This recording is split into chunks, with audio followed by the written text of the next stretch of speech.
Ummu Sulaim, atau wanita cantik jelita lagi cerdas bernama lengkap Ruimasyah Ummu Sulaim, binti Malhan bin Khalid, bin Zaid bin Hiram. Beliau merupakan wanita dari kalangan Ansar. Beliau dikenal sebagai wanita dengan sifat-sifat yang mulia, berbudi pekerti yang baik dan hati yang sangat mulia. Pada zaman Rasulullah, Ummu Sulaim menjadi seorang wanita yang memeluk agama Islam dengan keteguhan hati dan keyakinan atas Allah serta Rasul-Nya. Dengan penuh ketulusan dan keikhlasan, beliau meninggalkan segala perbuatan tercela, juga kebiasaan orang jahiliyah yang senang menyembah berhala. Untuk memeluk Islam, tentu bukan suatu hal yang mudah bagi Ummu Sulaim. Beliau harus berjuang keras dalam meyakinkan kerabat dan juga keluarga yang menentang dirinya. Bahkan untuk meyakinkan suaminya sendiri, yakni Malik ibnu Nadar. Sang suami sendiri merupakan orang pertama yang menentang keputusan Ummu Sulaim. Saat itu Malik ibnu Nadar sangat marah kepada Ummu Sulaim. "Apakah engkau telah musyrik?" tanya Malik kepada istrinya. Dengan penuh keyakinan dan ketegasan Ummu Sulaim pun menjawab, "Aku tidak musyrik tetapi aku telah beriman." Beberapa saat setelah Ummu Sulaim memeluk Islam, Malik pun pergi menuju Syam. Malik pun terbunuh di perjalanan.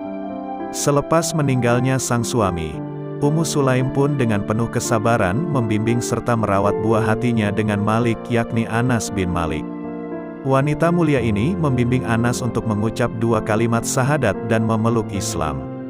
Ummu Sulaim mengatakan, "Aku tidak akan memberi Anas makanan sampai ia meninggalkan susuku, dan aku tidak akan menikah sampai Anas dewasa." Anas diantarkan kepada Rasulullah oleh Ummu Sulaim, dan diserahkan kepada Rasulullah sebagai pelayan juga kerabat. Kebaikan Ummu Sulaim, beliau dikagumi oleh saudagar kaya yaitu Abu Talhah. Abu Talhah pun kagum dan hormat kepada Ummu Sulaim. Abu Talhah bahkan mengajukan lamaran kepada wanita mulia tersebut. Sayangnya, lamaran Abu Talhah ditolak. Ummu Sulaim mengatakan, "Tidak sepantasnya aku menikah dengan seorang musyrik. Tidakkah engkau mengetahui Abu Talhah, bahwa engkau menyembah yang diukir oleh seorang hamba? Sesungguhnya bila engkau menyalakan api padanya, pastilah api itu akan membakarnya." Lalu Ummu Sulaim berkata lagi, "Tidak pantas orang yang sepertimu akan ditolak, wahai Abu Talhah. Tetapi engkau seorang kafir sedang aku seorang muslimah, tidak pantas bagiku untuk menikah denganmu. Aku tak ingin emas dan perak, tetapi aku hanya ingin Islam darimu."